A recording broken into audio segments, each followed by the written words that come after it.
got her all capped out. And then hopefully the next video will have some wood.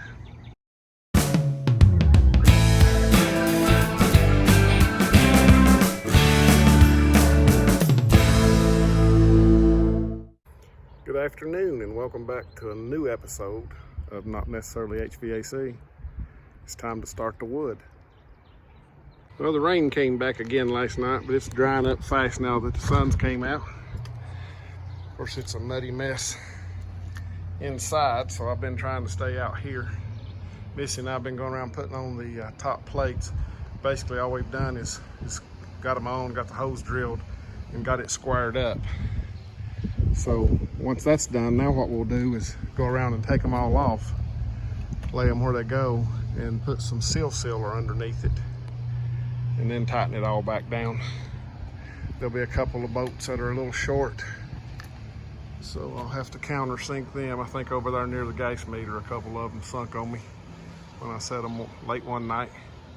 But all in all, everything's squared up good. Of course, had to do a little bit of finagling. Can't really tell though, it ain't much. It's, you know, maybe a 1/4 inch here and there where it's hanging over the block or back on the top of the block. But right now it's perfectly square, every piece of it. So I'm happy with that. But what we'll do is get these seals picked back up and the seal sealer put under them. Then we'll put it down and tighten them up.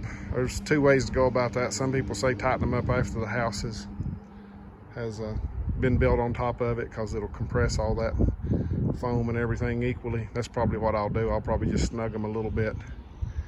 Truly, you know, that's probably all you need. But I can always crawl back. I'll be under the house a bunch. I can always crawl back up under there and tighten them up after we got the roof on. So if we get that done, then we're going to start building on that big center beam that goes down the middle. Picked up a couple of posts this morning, so we'll get that beam built, positioned. It's going to be heavy time we get 6 of those 20-foot 2x10s down through there, but we'll figure out some way, get that thing set, and then we'll be ready to run some joist. Well, got a little something done. It's a Sunday, little afternoon. It happens to be Missy's birthday, so I'm quitting right now. We're going up to her mama's house. I reckon they're cooking her a birthday early dinner. So this is all we got right now. We got, well, it's almost half the house nearly. It's down to the bump out there on the porch. So I think man gets a good day on it, he can get all of his blocking in, all of his rim boards up, and have it ready for sheeting. I haven't adjusted these poles other than just making them touch the beam when we first put the beam up. The beam had so much crown in it that it was probably a 1/4 inch off of that pier there until I put the joist on. It's down on top of it now, touching. What I've done is I've attached all my joists along here to that beam, cut them all exactly the same length down this side, and I'm putting that band on. Got it laid out and doing 16-inch centers on it. And then what I'll do is put a dry string on the outside of that band all the way down from corner to corner, and I'll push these joists in or out to make that string or that band perfectly straight, which will also move the center beam over and make it straight. And then I can attach the band and the joist to the mud seal there once everything is exactly where we want it. And then I'll just work this side from the beam over to that mud plate, and it should be the same. Lumber gets a little funny because like this beam, everything's a little bit cupped here and there, so you wind up with, you know, an 1/8 of an inch here or there that doesn't make up. So what I'll probably do is get me a line down that plate over there after I get the center beam exactly where it's going to be, after I anchor that side. And then I'll check a few joists down through there and make sure they're all close enough that I can cut them all the same. Because if you can keep all your pieces the same length and just put it all together, it usually turns out pretty good. So that's the plan for now. It's supposed to start raining here in a little bit. I came down, I was gonna pick these wheels up, lay them up out of the swimming pool here just in case we get another gully washer like we had the other day. Don't think it hurt my little ladder, but why not? Brought a piece of scaffolding from the shop and set it up down here this morning. Just made it easy to work that center beam. I brought the wheels for it, but it would have made it too tall. Probably can use them up in the house later. So I hope you all have had a good weekend. I know I have. We'll get all this nailed together, like I say, hopefully tomorrow, but probably Tuesday. And get everything straightened up, get some blocking thrown in. It'll be time to put that big pile of OSB on top of here. Okay, got some more rain last night, as expected. So it's about 11 a.m. and it's breaking up a little bit, so we got out here and got started. We've put the whole rim joist on down this side, and went ahead and put this end joist on in order to make that end of this board stand up square so we can pull a string line. And what we've done is we've hooked the string line on both corners, the whole length of the house, and then we've spaced it off with two little pieces of 3/4 inch thick board. I cut 3 pieces out of the same board. So this one's held out 3/4, that end's held out 3/4, and I've got a gauge block. And as we see here, of course you can kind of tell by looking at it, it's back on the seal down here, but that's how far out we are right now. A heavy quarter probably right here. It's actually, the beam and everything is pushed that way too far. So as we come down through the house here, see, still about that same 3/4 or so, or 1/4 inch or so. But as we get down here where that beam was actually attached to the house on the other side, it's actually been screwed down over there. And you come across this joist, you're right there. So all that means is there's nothing holding that center. And if I go over there and shove it back this way, I'll get Missy to hold the block over here and kind of tell me where I am. And we can get the thing tied down on this side. And that'll give us a good straight edge here, which will make the beam straight, which should make all those joists on the other side be the same length. And we can measure and make sure exactly what length they are.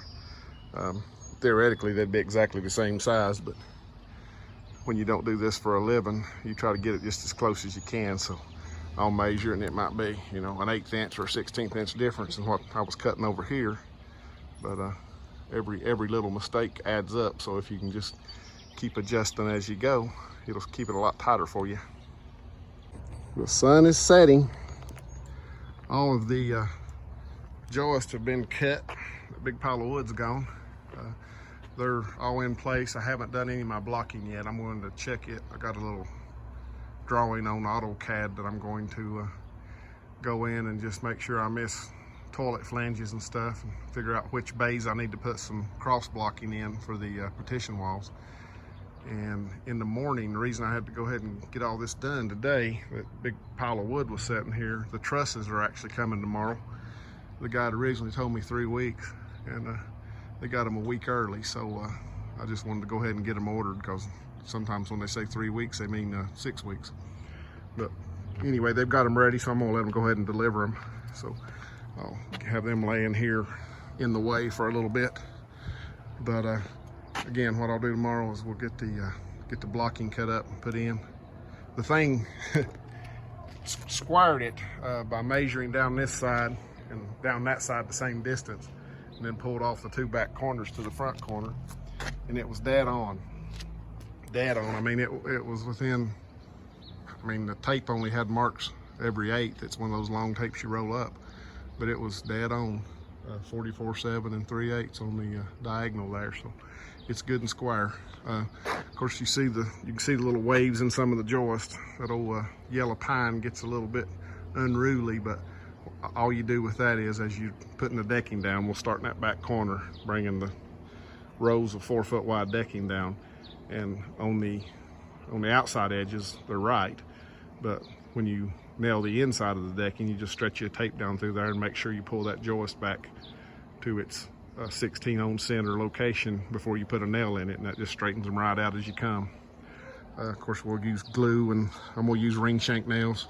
Screws are nice, but it just takes so long on the floor when you got I don't know, probably 30 or 40 screws per sheet. So put some ring shank nails in a pneumatic nailer and set the ire a little bit low, leave the nails a little proud, and let somebody come behind you with a 2-pound sledgehammer and tap them down, make sure it seeps down into the glue good, and you got a good squeak-free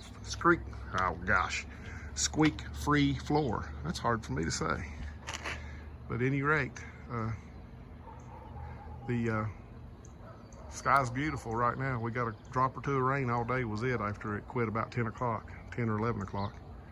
So it's supposed to rain again in the morning, but they'll deliver trusses in the rain, and as soon as the rain quits, I'll jump up and get this thing ready, because Wednesday's supposed to be beautiful, and if I don't have any heat pump calls, maybe we can get started on this decking and see how far we can get, because I got people chomping at the bit to help.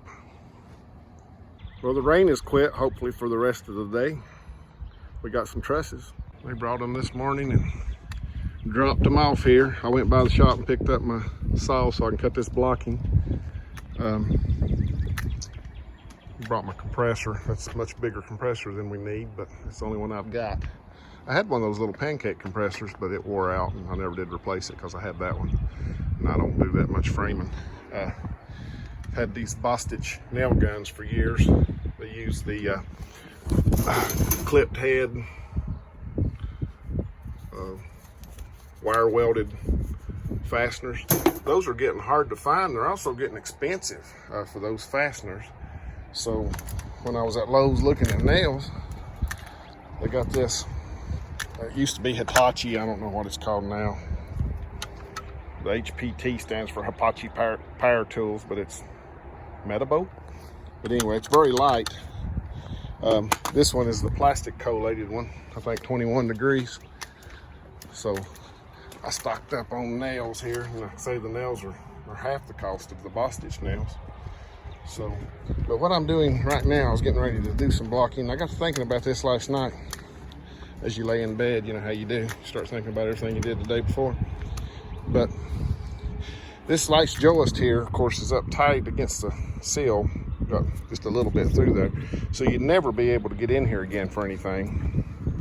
Of course, your wall's going to be sitting here about this wide, so if you did need to run a wire up into it, it'd be tough to do. And then the other thing is your AC vent would have to be, well, by the time you square this up, it'd be out here in the floor quite a ways if you wanted to put a boot right against this guy. So what I'm going to do is pull this joist out. I actually screwed it on that end. I nailed it on that end so it won't be hard to get out. And then I'm just, all these off falls over here that we're going to cut up into blocks. I've cut up 6 blocks, and I'm just going to start in the center. Not put a block in the center, but go a foot on either side of the center and just put them on 2-foot centers across through there, which will be plenty of support for this Vantech decking. And it'll leave room for both my vent in the middle under the window and any kind of wiring or insulating you might do in the future. And after we get those nailed in, we can jump down and start putting them in where the partitions go. Okay, this is what I was talking about doing to this. Just pulled that one joist out, stuck this blocking in at 2-foot centers. That way, right in the center of the front of the house, which is where the window will be, I can get a boot up through there easy and get the register up close to the wall. And then if we need to run any wires now or later, it'll be easy to get in there. So we're gonna jump down and do the rest of those blocking. Okay, we got all the blocking in, down this side anyway. Went ahead and used these little strips we'd used to form some concrete to straighten this first row up. Real carpenters wouldn't do that because they could just pull it with a tape measure and nail it, but I'm not a real carpenter. I gotta make sure stuff's right before I do it. Got first piece laying down there, getting ready to get the glue and start gluing these things down and nailing them. Well, it's about time for the sun to set. Turned out to be a beautiful afternoon after the rain moved through. We got 3 rows put on down through here and went ahead and set the rest of it up on top to make it easier for us on tomorrow. Got it out of the yard over there, so we can just drag it off and slide her down to where it's going. So hopefully tomorrow we can finish this no problem. And calling for rain Thursday. I need to do some design work on the walls anyway, figure out what windows I'm going to use and what size headers I need and stuff like that so I can order everything. So probably be Friday. I'm not sure what the weather is Friday, but maybe Friday I can get them an order and maybe they can get it over here so I have some wood for the weekend. But right now it's pizza time. Got me a big crew out here today. She's putting the final hammer on all the nails to push them down the glue good. My Uncle Leonard's putting down the glue for the last full sheet. Then we got a little bitty 3.5 inch strip down that side, and she'll be decked out. Well, we're decked out. When we can get some wood here for the walls, we can chalk these lines on the deck and start building us some walls and get around to putting these trusses on. So I'll wrap it up here, and hopefully the next time you see me, we'll be putting up walls. Thanks for watching.